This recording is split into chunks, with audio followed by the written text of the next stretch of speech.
Welcome to the History Nerds Not podcast. I'm your head nerd, Brendan. Thank you so much for being here. Today, Jake Tapper, you may have heard of him, may have seen him around. We're here to talk about his upcoming book, Race Against Terror.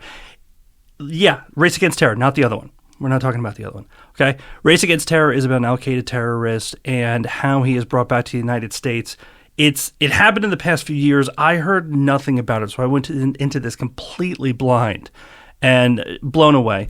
Jake does a great job with this story. The way he looks into stuff keeps us moving like a thriller. I loved it. It's all true. Every single stitch of it. It's amazing. So I think I sold it enough. But you know what? How about we bring on Jake and he sells it too? Let's do it. And here we are with Jake Tapper and his new book, Race Against Terror, Chasing an Al-Qaeda Killer at the Dawn of the Forever War. Jake, thank you so much for coming on. It's a pleasure to be here. Thanks so much. So, Jake, any controversies lately or everything's super chill? Everything is relatively chill in my life right now. I mean, I do, as you know, the last book I wrote was a little controversial. We'll see about this one. But, the biggest thing in my life is that I dropped my daughter off at college, to be honest. And that was a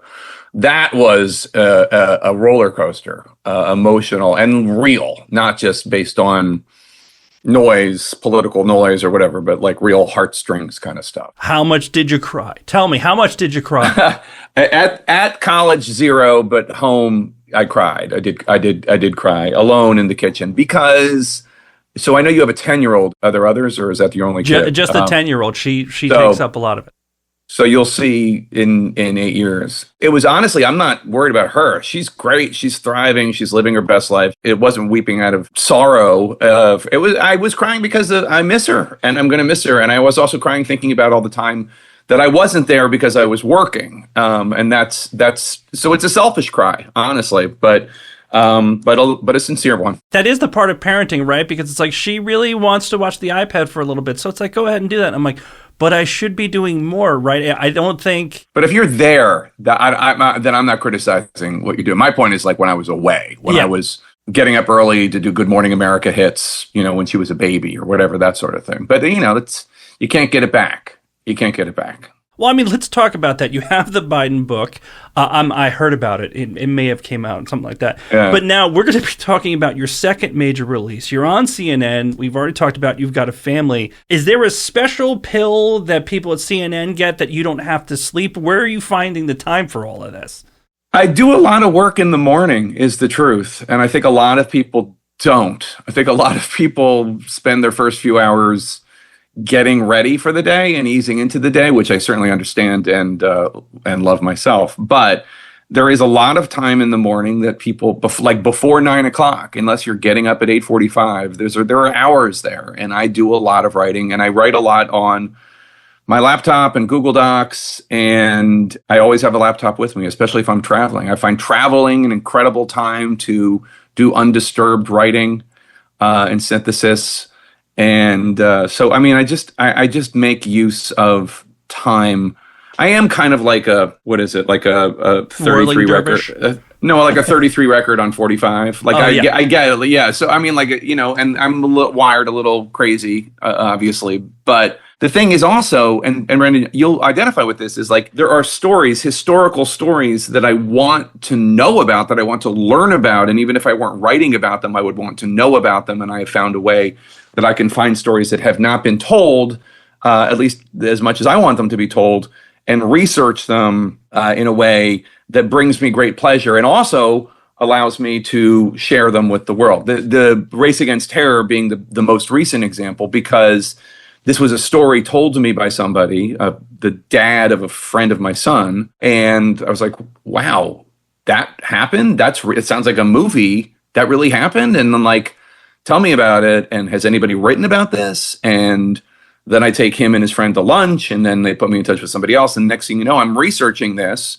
hoping that some publisher will be interested in it, but putting lots and lots and lots of work into it because at the bottom line, I'm really curious about it. Well, I mean, this one has been years in the making as well. And what I think is a lot of authors cannot do this. I know they've said it. you have to shift from I'm writing about this one thing, now I'm writing about another, now I'm reporting on something else. A lot of authors think it's just I need to focus on this one thing and be deep into it. But for you, you have to bounce around to a few different subjects and kind of keep it all in your head. Yeah, and I'm capable of doing that. That's something I have many flaws, but that is a skill I have. I am able to work on this one project over here, which is about World War II, and this one project over here, which is about the colonial era, and this one project over here, which is about the war on terror, and this one project over here that is my day-to-day job, talking about what's happening right now in news. And I am able to compartmentalize that. But it is all the same curiosity.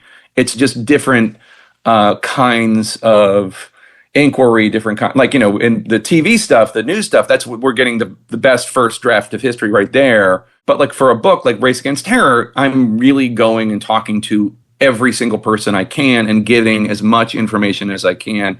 And as you know, as an Iraq war veteran, every time I do this, I wrote about the Afghanistan war in The Outpost, and in this one I'm writing about Afghanistan again.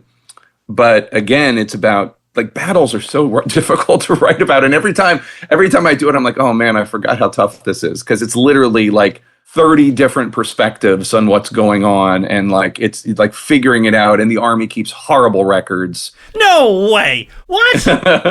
And they don't share the after action report. And they don't do an after action report on everything. So you're kind of just like piecing it all together and trying to come up with the best version. But in any case, I like it. I really do. Like you, I'm a history nerd. I just, my history could be something that happened 5 minutes ago or 50 years ago. But it's all history. I mean, we're going to come back to the Army and record keeping. I have some stories myself for you at that point. But let's set this story up first. So who are we talking about? Because like you were saying, I knew nothing. I had never heard this guy's name before. Isn't it crazy? And it's why it's one of the reasons we have History Nerds United at all, is because, yeah, there's the biography of Churchill, but then there's stuff like this where you're like, what on earth? We're starting an Italian courtroom. Who's in there? And then let's just get into how bizarre this story unfolds. Well, it really starts on the deck of an Italian cruise ship in 2011. That's where the story, as it was told to me by Dave Bitcower, my son's friend's dad, at a paintball birthday party I threw for Jack, my son, who was a big paintball guy. And we're just talking, and he says, "Oh, I read The Outpost. I know Dave Roller, who's in The Outpost." I said, "Oh, yeah. The Army keeps such horrible records. That was such a tough book to write," because I had to research it all. There isn't like, here's what happened in that battle. Here's what happened in the other battle. They don't, or if it exists, they're not sharing it. In any case, so Italian cruise ship, deck, summer 2011, during the beginnings of the Arab Spring, the cruise ship has been commandeered by the Prime Minister of Italy to bring refugees from Tunisia and Libya from the southern Italian islands to Europe, to the mainland. And this 5'6" Nigerian guy from Niger approaches an Italian soldier, asks for water. The soldier gives him water, notices that he has bullet wounds in his arm, asks him how, and the guy says, I'm in Al-Qaeda. I got them fighting Americans in Afghanistan. And the story goes from there. The Italians ask him questions, interrogate him, sedate him, take him to a courtroom. They call the Americans. They're like, "Have you ever heard of this guy?" He says his name is Spin Ghul. And the Americans have heard of him. Now, you and I, Brendan, we haven't heard of this guy. But he is known to people in the counterterrorism world because he was active in the cross-border attacks against Americans in 2003. And there are a bunch of guys in Gitmo by 2011 who have been tortured and have given their stories, and some of their stories mention Spin Ghul. So they've heard of him. They go to Italy. Spin Ghul basically confesses. Why does he confess? That's a whole other question we get into in the book. The short answer is either he's really proud, or it's because he's been in a Libyan prison for 5 years and he's gone crazy, or who knows? I mean, the truth is we don't know. But he tells his story, and the Italians are like, "Great, Americans, take him. We don't want him. He didn't do anything to us except like a little scuffle on the ship there. We can hold him for a couple months, but take him." And the Americans are like, "Well, we need to build a case," because it's the Obama era. It's not the Bush era. So they can't just take him and throw him in Gitmo and then worry about it later.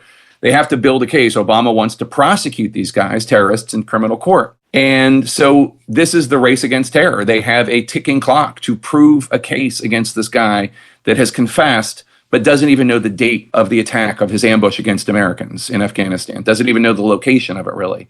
And the Americans, the assistant U.S. attorneys, Dave Bitcower and Shreve Ariel, and the FBI agents, Rashana Mohammed, and the Army investigator, Bert Lacroix, and all these other characters that are seriously right out of a movie. Like, you have two female Muslim FBI agents, and the U.S. attorneys, the assistant U.S. attorneys one of the U.S. attorneys is Loretta Lynch, who goes on to become Obama's attorney general, but under her are Dave Bitcower, kind of this like wiry, intense Jewish guy who was a Jeopardy champion, and Shreve Ariel, who's this like gregarious, waspy fellow from Virginia. Like, these characters are American archetypes, and they are amazing heroes who sleuth and talk to the Americans, who they figure out which battle it was, they interview them, they try to find physical evidence, they try to find witness testimony, they try to find everything they can. And the investigation takes them literally around the world, and then they prove the case in court, and that's the race against terror. But it was just I was just so joyful hearing about it and then investigating it and finding, and there's the character who is the woman who, in Quantico, she's from Pennsylvania. She went to West Virginia University to become a forensic scientist. She finds fingerprints on a Quran. She has like red hair. She's like a character from like CSI or something like that, NCIS, like red hair and rings and tats. And it's just this incredible, first of all, it's the melting pot of America, all these people in the justice system, but also just all these great characters with great backgrounds working hard to protect Americans. Well, and when I'm reading a book like this, where it does lend itself to like, why isn't this a movie yet? Right. I think any actor, sometimes I will start doing dream casting in my head, and Spin Ghul is somebody that everybody would want to play, because you get to play crazy, you get to play intense, you get to play murderous. This guy is, for lack of a better term, all over the place. Because when you said he confessed, I think that's putting it lightly. Yeah. He won't shut up. Right. Right. That's great. Yeah, no, it's true. He's very proud. He thinks he needs to be tried in The Hague. And, we get into the question of his competence in the book, and whether he's crazy, and whether he's a zealot, and whether it's a combination, and like what's the difference legally, and all this other stuff. But the truth of the matter is, he's very proud of his terrorism. It is his life's work. The editor didn't let me include this because he thought it was too far afield. But Dave Bitcower, the assistant U.S. attorney, went to Yale. And at one point, he got to interview Ron Darling, who was a famous baseball player who pitched a no-hitter at Yale, but also went on to be a World Series champion with the Mets.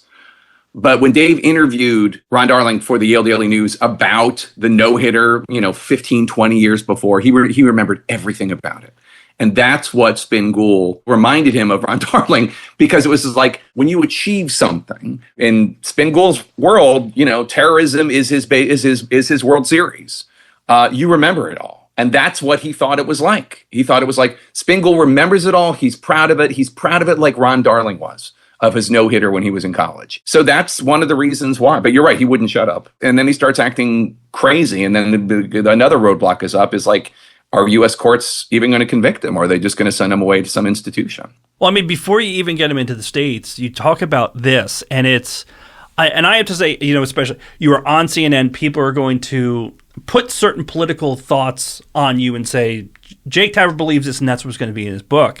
What I really appreciated about this is when you talk about Gitmo, it's not a black and white issue of Guantanamo Bay should be there. There are very, very dangerous people, and they can't necessarily be handled the same way we would somebody who is robbing somebody on a New York City street. Yeah. That it's torture, that's a bad thing, should not do that, have those arguments. But as far as, well, you can't just keep people in this place like this, it's like, well, the option might be you're putting very dangerous people in situations where they can do more damage. And that's really where Spin Ghul gets caught, because you have the Obama administration who's saying, oh, Guantanamo is bad, we're going to shut it down. And then they quickly realize, oh, it's not that simple, is it? That's right. So Bitcower and Shreve actually met on Obama's Guantanamo task force in 2009, where Obama's like, we're going to shut down Guantanamo, so let's go through all the cases of the people there.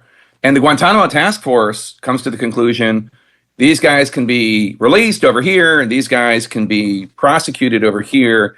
And then there's these guys whose cases are completely tainted by torture, so we can't admit it into either a military commission trial or a criminal trial in the U.S. court system. But we also don't think we can release them because then they will kill a lot of Americans. And look, I mean, one of the things about being a journalist, I try to be as agnostic as possible. I'm not saying I succeed, but I try to be as agnostic as possible.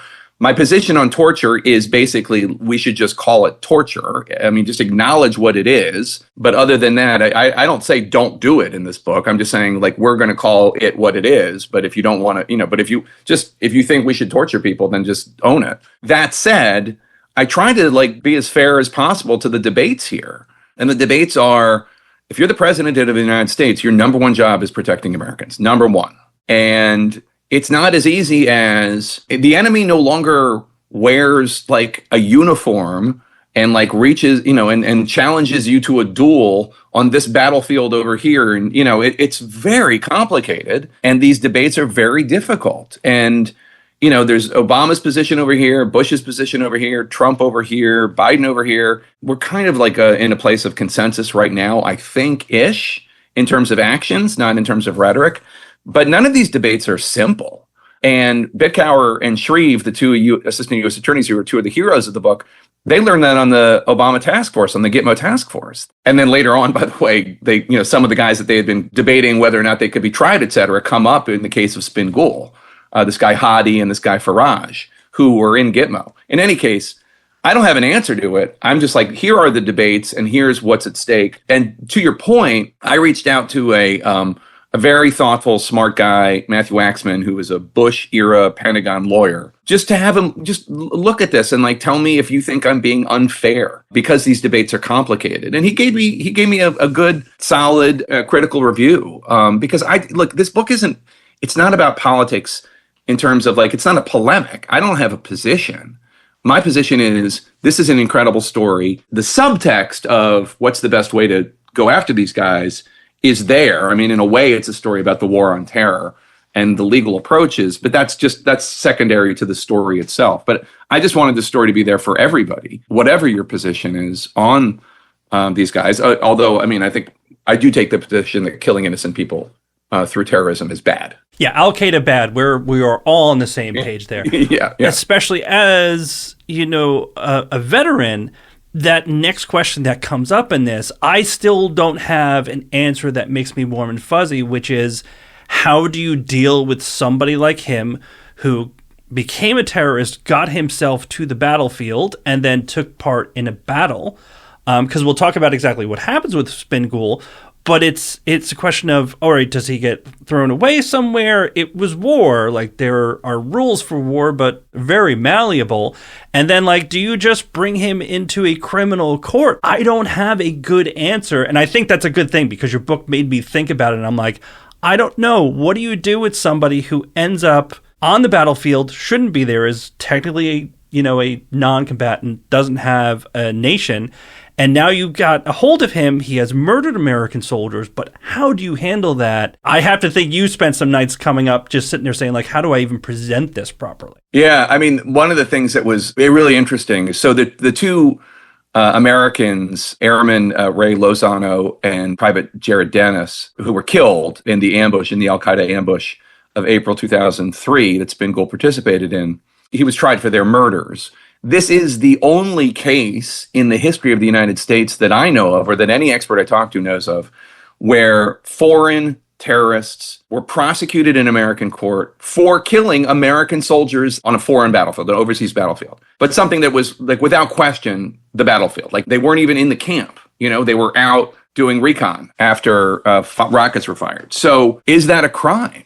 That's one of the debates. And that's what Jared Dennis's sister and mother both wondered that too. As much as they mourn Jared and as much as they loved Jared, this question of, is that even a crime to kill? If you're the enemy, to kill a soldier on the battlefield, is that a crime? And the American prosecutor said yes. And we're now about to have, so this was the only one of its kind until there will be a trial now for one of the masterminds of the Abbey Gate suicide bombing by the Khorasan, ISIS Khorasan in Afghanistan. We just commemorated the fourth anniversary of that attack. And the Trump administration, of all people, is, whether or not they know it, following the template of Spin Ghul and Obama. The Spin Ghul conviction and prosecution took place during Trump, but it's a very much an Obama-era prosecution. They are going to do the same thing. They are going to, because again, it's a foreign terrorist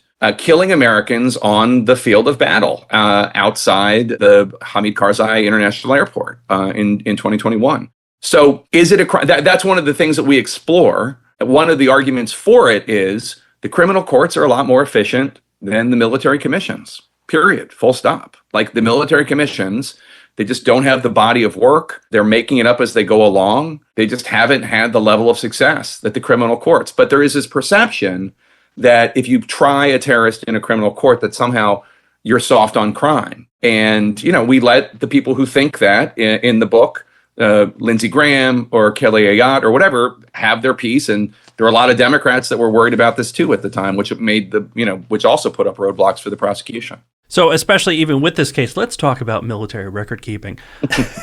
Just because, especially I have to say, and it's in my review and I've already said this, you do an excellent job when you are talking about the military, the United States military aspect of this. And I've talked to a couple of veterans, I don't know if we all feel this way.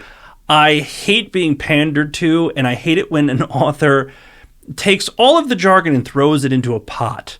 And we can sit there going, we don't talk like that. Right. We don't make speeches every day. Generally, it's just grunts because we know what you have to do. And we're like, all right, is the gas tank full on the tank? Okay, it's time right. to go. Right, it's a staff sergeant and a specialist, right? Yeah, they're like, we don't need any of that, and all of that. And what I really appreciated is in your writing, I'm sitting there going, oh, you actually sat and listened. You listened to how soldiers talk, what the day-to-day is like.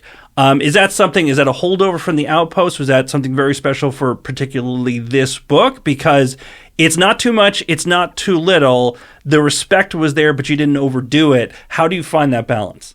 So I did not serve. My grandfather served, but I did not serve. And I have immense respect for people who do and who have. I am well aware of the jargonitis that afflicts many like me. To kind of prove that we belong reporting these stories. And the truth of the matter is, I'm very proud of The Outpost, but I feel like, and this has more to do with writing than with the military thing, but I feel like The Outpost, as proud of as I am of it, would have been a better book if it was considerably shorter. It's about 500 pages, and probably more people would have read it if it was 250, 300 pages. What happened was I kind of got caught up in telling every story that I could, trying to explain everything. I did not want to make that mistake this time. So it was the minimum amount of explanation and then just handing the microphone over to the grunts. And as you know, and no offense to generals or colonels, but the guys who really know what happened in any specific battle are the ones who are actually there fighting it. And they tend to be privates and corporals, if you're in the Marines, and airmen and sergeants and specialists. And I mean, they tend to be not the NCOs, really, frankly, most of them. And I just let them tell the story. And then honestly, and I did this for The Outpost too, and then I send them the chapters. I says, is this right? Does this sound right? Is this what happened? Because also you have the Rashomon effect, which is like everybody has a very different view of what happened. So I just tried to make it sound as authentic as possible. And I tried to, Elmore Leonard has this great quote about writing, about all those paragraphs in books that get really boring when they're explaining stuff. I don't use them. And so, I tried to do as little explaining as possible, just exactly what is required for you to understand what's going on. But I don't need to explain what a HESCO barrier is beyond just a very quick explanation. I don't need to go into the history of HESCO barriers or whatever. And I thought that would help the narrative. I'm glad you agreed. Yeah, it's I think a lot of times when people ask stories, I think they're very shocked at how short our stories are. Because it's well, this happened, and then we went home. Right. And it's you want more details, you're going to have to ask for said details. But also, As you said, too, as somebody who was a dumbass second lieutenant in combat, I would have told you to talk to my NCOs. Right. They're going to know what's going on. I didn't know you were, I'm sorry, I didn't know you were an officer. No, I understand. I was there, and I was a second lieutenant. I went, why'd I do that? Let me just also say that some of my greatest sources in the outpost were officers, and one of them, Ross Burkoff, has a book coming out, Veterans Day, that you should talk to. It's called Beyond the Outpost, and it's his story of serving at the outpost, and he was an officer. I'm not here to besmirch officers. That's okay. I'm backing you up, especially if they're a second lieutenant. It's basically the equivalent of being a private, which is you can be the smartest person on earth, but for some reason that rank just makes you do things, and you're like, I know better than that. But I just loved it. My favorite thing about the movie Platoon is the casting of the lieutenants, because the lieutenants are all these like really pretty Ivy League looking boys, and you can tell that Stone, for his strengths and weaknesses, still is mad about the lieutenants, still is mad about the West Point guys. You can tell just how he cast them. You know what I mean? Right, exactly. As a West Point guy, yeah, I get it. It happens. I appreciate my alma mater, but also I understand some of the things that are thought about us graduates. And, well, especially with this book, to get back to it, as opposed to bashing myself for being a dumbass second lieutenant, with that story, you talk to the families. I always like to ask authors about this. You're talking about stuff that they don't necessarily want to talk about. You're talking about their dead loved ones, or they were people who were in a situation that is very traumatic that they probably don't want to get back to. How do you handle that as an author? Is it just ask a question and then back off and just see what you get? Or are there situations where you're like, I kind of need this info and I've got to dig a little bit? How are you respectful, but also getting the research done that you need to do? Well, it's difficult, and it's not just the families, obviously. It's all of the service members that I spoke with. I'm talking to all of them about their worst day, a day that destroyed their lives in many cases. Made it so that there are scenes at the end of the book when some of the soldiers are giving their witness statements during the sentencing of Spin Ghul, and one of them's talking about how his sisters were terrified of him. They thought he was going to kill everybody. Another one's talking about how his wife and he completely lost his family because of what happened on that day. So it's difficult and ugly and rough. And all I can say to them is, I really appreciate what you did, and I'm trying to write a book that will make sure that nobody ever forgets what happened. This was a small ambush, and other than the deaths of these two service members and the grievous wounds of 3 or 4 others, not particularly notable. It wasn't like a major battle. There's very little written about it in newspapers or history books, even though it was very early in the Afghanistan war. Very few people have ever heard of Private Jared Dennis or Airman Ray Lozano. Like they were low-ranking guys who joined the military because there really weren't many options. It's 2003, so both of them joined before 9/11. Not really knowing what was in store. It was a very pre 9/11 and post 9/11 in terms of like the likelihood that you were ever going to be in a battle. It's pretty stark. Pretty different. And like maybe you'd be sent to Kosovo, but who knows? Very, very few people were sent to battle. And then after 9/11, everything changed. So all I could say was like, look, I just want to make sure that I want Ray and Jared to be given life in this book. We all disappear, but books survive. I have books from hundreds of years ago in my study here, and I want people to know their names. And I think both Ray's widow, his parents are both gone, and his daughters didn't. They were too young to know him. His wife was pregnant at the time when he was killed. And Jared, Dennis's brother, sister, mother, and father appreciated that idea, that sentiment. And I think some of the soldiers, even with a very few exceptions, everybody cooperated. Even some of the toughest, gruffest guys that served came to appreciate my questions or me wanting to tell the story. And I think after you get past the initial... First of all, having written The Outpost helps, because there is this record of, no, this guy's legit. He wrote this book that service members revere. because it's just telling stories after stories after stories. And, and it was made into a movie by Rod Lurie that unfortunately was released during COVID. So not a ton of people saw The Outpost, but we're very proud of it. And it is a movie that, because Rod went to West Point, the Rod cared a great deal about getting all the details right and making sure that the uniforms weren't new and that, Army soldiers weren't wearing Marine outfits and all that stuff. We do hate that. We hate that. Look, as a political writer, reporter, I hate it when they get stuff wrong about reporting and politics. It drives me nuts. And that's not life or death stuff. That's just, so of course you would hate it. I know as much as I enjoyed The Hurt Locker, I know how many veterans don't like The Hurt Locker, right? Like because you would never go for a jog in downtown Baghdad. Yeah, right. So look, I'm not here to besmirch The Hurt Locker, but I'm just saying I know how much that drives people crazy who actually serve. So I really do work hard to try to avoid it. But anyway, the movie and the book, The Outpost, help.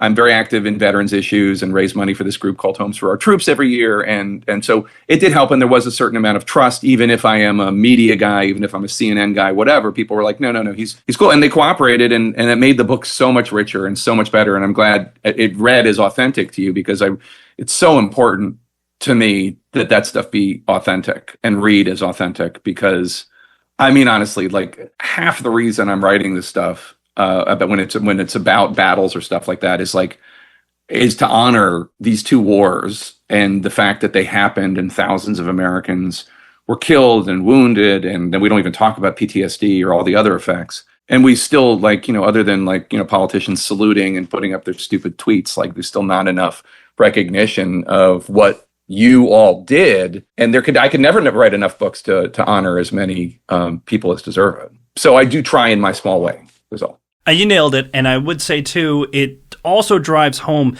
because I think it would be very easy to look at kind of the write-up of this book and say, this is just a crazy who made it onto the field of Afghanistan. Why would we care so much about him? But when you read Ghul's whole story, you realize this is a dangerous guy. If this doesn't work, if because we put him through the wrong system and he ends up free on the other end, or in a place where he can do it, he is avowed to kill more Americans and will do something significant if given any leeway.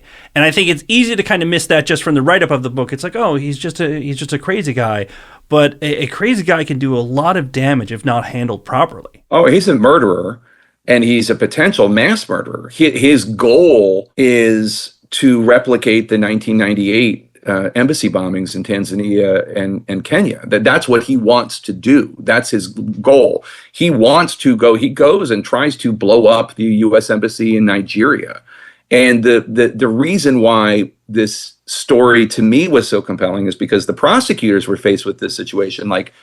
This is going to be incredibly difficult to convince the Obama administration to bring him over here, to try him, when nobody at this time in 2011, 2012, 2013, nobody in Congress wants to try terrorists in American courts. Not the Democrats, not the Republicans. Nobody wants to do it. There's a huge hue and outcry about attempts.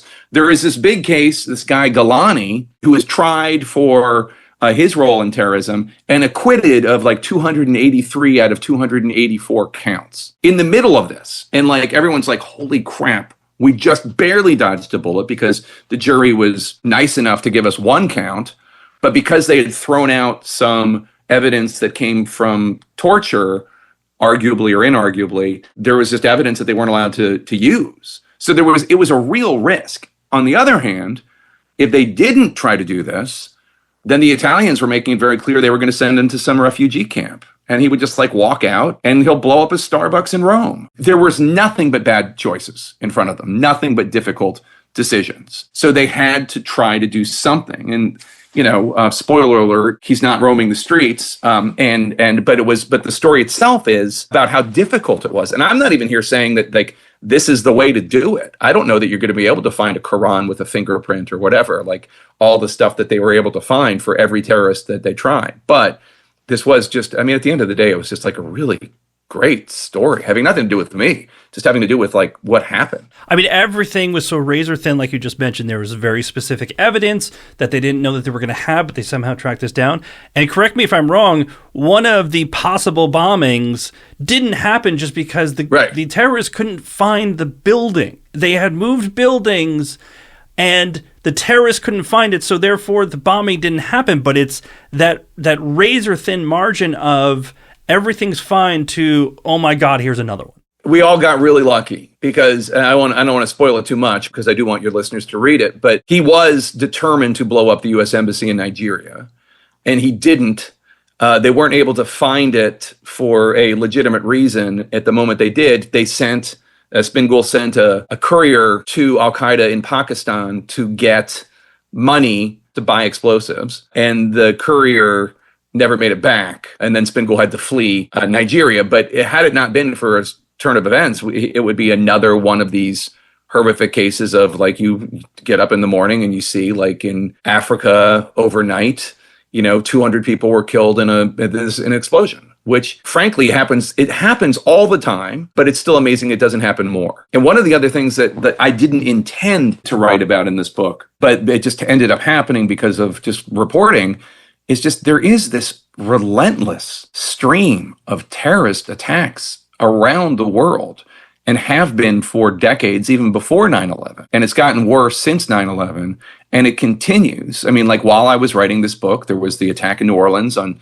January 1st, and there will be more because this ideology continues to spread. And it's not just Islamism or Al-Qaedaism, it's also all sorts of different types of terrorism. But this idea of killing as many people as possible for some twisted position. And I don't know the difference between, at the end of the day, psychologically, between the twisted shooter in Minneapolis at the Catholic Church and Ghul. I just know that they're trying to kill as many Americans as possible. And Ghul has like he had an organization helping him do it. Well, let's lighten it up for a second because we've gotten real deep. One of the questions I love, especially somebody like you, you've said it, you're a history nerd yourself. Yeah. If you're not writing and you're not researching, do you have time to sit down with just some history and just be like, hey, I'm just going to enjoy this book, or is there no time? Yeah. Or, and you already kind of did it, do you have friends that you want to pump their book right now? Oh, wow. That's a really good question. I know Brett Baer has a book coming out on Teddy Roosevelt that I will check out. Ellie Honig, who's a CNN contributor, has a book about previous attempts to go after presidents, to prosecute presidents. It's called If You Come for the King, that I really want to look at because it's not just about Trump, about Biden, about Clinton, about Nixon, about others. But I'm sitting here looking at like stacks of history books about things that I want to write about or am writing about. This is a really fascinating book. Quiet Neighbors. This is from Prosecuting Nazi War Criminals in America. This is a guy by Alan Ryan who died a couple of years ago. He worked in the Office of Special Investigations, the very first Office of Special Investigations at the Justice Department. And I'm working on a project right now about Klaus Barbie, the Nazi who committed horrible attacks in France during World War II and then escaped to Bolivia. And then he was caught. So that's another book I'm working on. What was the last nonfiction book you read just for fun? Yes, it was. I mean, it's really light. It was about Lorne Michaels. It was about the founder of Saturday Night Live by this great New Yorker writer, and it's just called Lorne, and it's about the history of Saturday Night Live and what he's created. And that was really interesting and fun, and like a light departure. But like so much of what I cover day to day is so heavy, and what I write about said day to day is high stakes, like in terms of the Nazi hunters or in terms of this World War II raid that I'm working on a project on. I tend to try to read lighter stuff when I'm like reading for pleasure. So either fiction or nonfiction that is not about death, but about Saturday Night Live or something like that. Everybody sometimes needs a light memoir to just kind of get through it. Nowadays, it's about sound bites. Let's do it. Okay. Right? We have people who will be like, I only read fiction. Nonfiction is boring. I don't know anything about this terrorist. Why should I read this? If I put that poor soul in front of you, because they don't realize that they're missing out on a great book right now. Yeah. If I put them in front of you and they said, why should I read Race Against Terror? What would you say? It reads like fiction. I mean, that was my goal. And every time I tell anybody about this story, halfway through, they're like, wait, you made this up, right? Because the story is just so incredible. It's really just a great yarn. It happens to be true, but I hope it doesn't read that way. It does. I tried to write it as a page-turning thriller. I tried to write it so there was suspense and characters and interesting moments. I tried to take anything, when you think of nonfiction, you think it's boring. I tried to take all that boring stuff out and just tell the story so that it is as compelling. And again, 100% true, but written in such a way that it's a page turner. That's my pitch to that reader. Jake, I think you nailed it with that answer and with the book. Thank you so much for coming on to talk about it. Thank you for your service. I really do sincerely appreciate it as an American. You're welcome, and especially since you came on the podcast, we're even. I don't know if we're even, but okay. Thank you. And that's it for this episode. Jake, thank you so much. Race Against Terror. Amazing story, people. Trust me, go out and get this book. This is, if you're not normally a nonfiction person, this is one of those books to grab. It reads completely different. It's awesome. Trust me, go out and get it. In the meantime, hit us up Instagram, Twitter, Facebook. Don't forget the YouTube channel. Until next time, nerds, stay cool.